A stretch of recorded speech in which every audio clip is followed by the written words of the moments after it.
So after a caving expedition goes horribly wrong, a group of young women have to work together to survive this situation whilst also dealing with something else that's down there with them. Hi, welcome back to the channel and my review for The Descent from 2005. So this was a British horror movie written and directed by Neil Marshall and starring lead actress Shauna McDonald. And this is one that I've been long overdue a rewatch for. It's one of my favourite horror movies of all time. I love this film to death. And it's one that I always love to go back and revisit. It works on every level. I'm really looking forward to talking about it. And just to get into the director Neil Marshall for a minute, for anybody that knows his name, it's for movies like The Descent and also his first entry, Dog Soldiers. Two fantastic horror movies, and I'm sure a lot of people like me were really excited to see what he was going to do in the future. Like, so much promise, and to be a director from Britain that was going to be remembered for great horror movies. And it's now become known that he is someone that over the years, that like the deteriorating quality of his movies is just quite unbelievable, to be honest. And some of it I'm sure due to him, some of it studio problems like with Hellboy. But last year I was scrolling through Shudder and I came across The Lair, looking for something to watch, and had a cool poster. I saw it was directed by Neil Marshall, so I thought, I'll give it a go. And it was absolutely horrible. It was a terrible film that failed on just about every level. And I just don't understand how a director and writer can have such a drop-off in quality as like a progression of his career. Like, to think about The Descent that was literally right on all fronts. It had a fantastic atmosphere. It got a great group dynamic, great performances out of the group of actresses. The creature design was fantastic. The whole tone of it worked. The music, everything about the movie gels.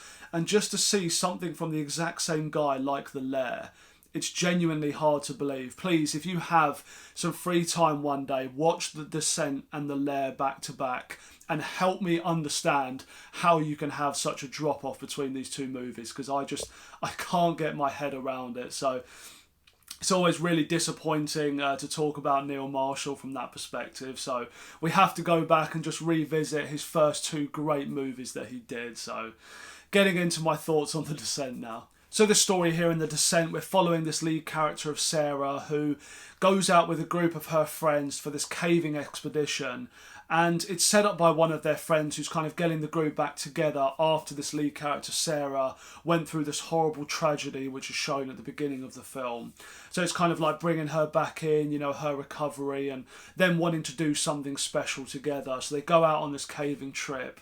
And the girl in the group who kind of leads this expedition, she's very like gung-ho, quite brave, a bit of an adventurer. And rather than going on this sort of tourist route she told them, she actually takes them to this far more dangerous cave that nobody has done before. And she wants their group to be the ones to kind of have their name down on it, have them as the ones that made it through this caving expedition. And as you can imagine, things go very wrong from there, where they get locked in there after there's a bit of an avalanche. Is that what you call it? Where rocks come down in the cave and basically block all of their entries. And the film turns into a complete nightmare from there.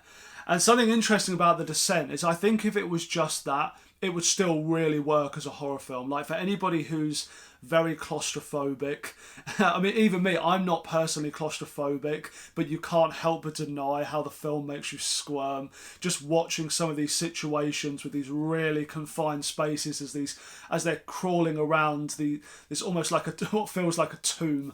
And yeah, it's pretty terrifying in a lot of moments. And something I love about this film is how within this cave, you have very limited light. They just have the head torches and the flares they brought along with them. And it's very clever how it's done, where it never makes you lose yourself in the movie, where you don't feel like you're watching a film with all these studio lights. It's very carefully done with the lighting to make it feel immersive and realistic. And that's something I think is really quite special about it, because it's not easy to make, a movie about being locked in a cave feel really realistic to me. You can always, usually for films you can tell there's some studio lights or something a bit unnatural going on, but not with The Descent. It just creates this perfect setting and atmosphere, and it's just done expertly. Something that really works about the story, I think, is having this dynamic between this group of women where, you know, you can tell they all kind of love each other and have a great time together, and it all feels really natural and realistic to me when you're seeing these girls all together. And at the same time, there's this sense that there are tensions within them, within the character dynamics as well, where, you know, it's gonna be a spoiler review as well. I want to be able to get into all the details here and talk about it fully. It's a 20-year-old movie, so be aware of that as I'm talking now. But, you know, at the start they kind of hint, or the movie gives you some hints and an idea that there may have been something going on between Sarah's husband and one of the other girls in the group, and, you know, some of the others even kind of know about it, and you can just tell there's this underlying tension running through this group dynamic. And obviously, as this situation in this cave worsens and, you know, tension's running high, the stress levels are high, and you can see these relationships start to crack, and problems starting to really arise out of this situation. So it's one of the themes that's dealt with throughout the movie, and I think they do it in a very interesting way as well. And something I really like about that is they don't play it off in the way you usually expect these stories to go, where normally it would be a story where Sarah would be the good person, the one that, you know, she's been cheated on. She's, you know, got all these anxieties now after the accident. She goes in like very cowardly seeming, and then she's the one that kind of overcomes the situation.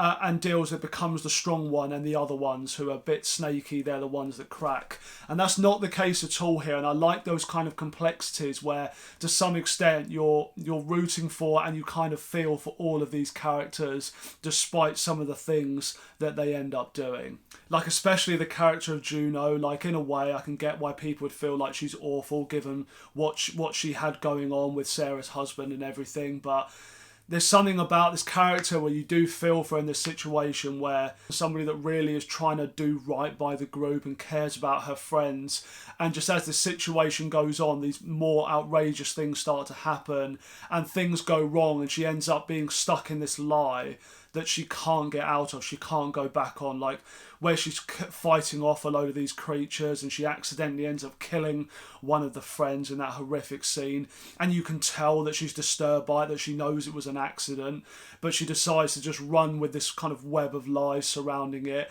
and that's obviously what leads to her downfall in her final confrontation with Sarah. And there's something about it, it's quite emotional to watch in a way, because even though you get why these two characters come to a head in this horrendous situation, I couldn't help but feel for Juno a little bit there, just because in a lot of ways she's very likeable. And yeah, it's just a nightmare of a situation with complex characters that have their good and their bad points. And it's like, again, like I say about Sarah, you have this woman who, when she starts to overcome the difficulties that she's going through, it's almost because she's become psychotic and she just almost cracks. She doesn't care anymore. You know, that iconic shot where she's just killed one of these creatures that are down there with them, and she comes out of the pool of blood, and you know, she's screaming. I'll see if I can get the picture up here, but it's, you know, it's such an iconic moment, I feel like, where it's her turning point for this character, where she's cracked, she's not taking shit anymore,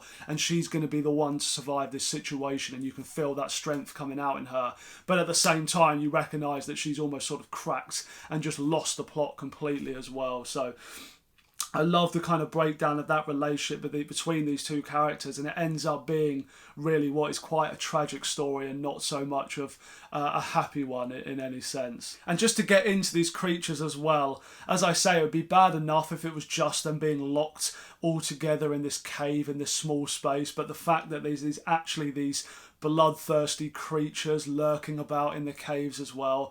It's a horrific situation, and I love the way they do it here, where it's not, and because when they turn up, it's not done like this silly jump scare where they suddenly just pop out and they're here. It's like throughout the movie, early on, the first sighting you get of them is not until about 30-40 minutes in, and it's the character of Sarah who's starting to she can feel that there's something else going on down there. Like, she can sense the presence a little bit. She hears little things, and she's seen a few movements that aren't making sense. So she's the one that starts to clock onto this idea, and the other ones just think it's her anxiety playing tricks on her. So by the time they actually kind of reveal themselves, it's almost too late by that point. They're not prepared for it, and everything turns to hell from there. But it does really create that atmosphere and this sense of this movie where, as you're watching it, you're genuinely thinking to yourself, this would be a horrific situation to be in yourself. Like, it really does create this idea of this nightmare. And you feel sorry. You feel sorry for all of these characters involved, and especially one of them in particular sustains this injury after she falls and she snaps the bone in her leg.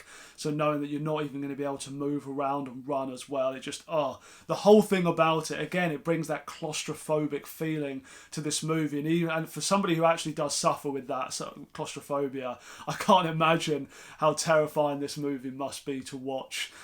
In triggering that, but it's a very effective experience overall, I have to say. Something I really noticed on this most recent rewatch as well was the use of music throughout the film, and the scenes where they subtly kind of bring it in, and it really works. And I think it really adds to a lot of the moments and makes a lot of them feel really powerful to me. Like, I was kind of surprised by a lot of the moments are actually quite emotional as well. I kind of always thought of this as just strictly a horror film, but there's actually quite a lot of real moments that really do get you in the feelings as well and get you thinking. And it's just it's a very immersive experience, and I feel like the music really does add to this whole situation as well in a very effective way. I know some people are a little bit divided by that ending where, again, very heavy spoilers at this point, but where you get into the fact that it shows Sarah managing to escape, and it ends up that it's a dream, and then she was knocked out and it wasn't actually a dream and she's still down there. And I can understand why some people might not like that. It's too dark and too depressing of an ending, but I do think within the story they've built around these characters and their motivations and what's led them to these points, I do almost feel like it was kind of a fitting end of the story for Sarah, despite what the tragedies she's been through. Given how much this character was cracked by this point, I do feel like it suits the movie. Like, don't get me wrong, it's definitely a dark and depressing ending, but I didn't feel like it was one that wasn't earned. I do feel like it feels right within the context of this story. So I was interested because I did remember this ending, and I was interested to see how I'd feel about it this time, because I have noticed with other movies that go for those weird, over-the-top, depressing endings just to shock you, it really haven't worked for me. But The Descent is one where I definitely would stick to and say that I think within the context of the story it still really, really works. So overall, I think this is just an absolutely brilliant horror film. It's intense, it's disturbing, it's scary, and that it's one that will definitely stay with you. It really isn't often these days that I go and see a horror movie that hits me anywhere like the way The Descent did. And again, it stuck with me, and that's why I always try and recommend this to people. I always sing its praises whenever I get a chance to, because I personally feel like it's one of the best horror movies we've ever had. So I'm going to give The Descent a 4.5 out of 5 rating. So thank you very much for watching my review of The Descent. Please do come and join me for a discussion in the comments and let me know all of your thoughts on this movie. And also, have any of you seen the sequel to this? I did find out a while ago this had a second movie, but apparently it wasn't reviewed very well. And it's one of those where I feel like, because it's such a perfect experience, that first one, I kind of want to see it as its own isolated thing. I don't like knowing they did a bad follow-up with the same actress as well. So please do let me know what your thoughts are on that if you've seen it, and tell me, is it worth giving a go? But leave all of your thoughts down below. Please also consider subscribing to my channel if you've been enjoying my content, and I'll see you next time.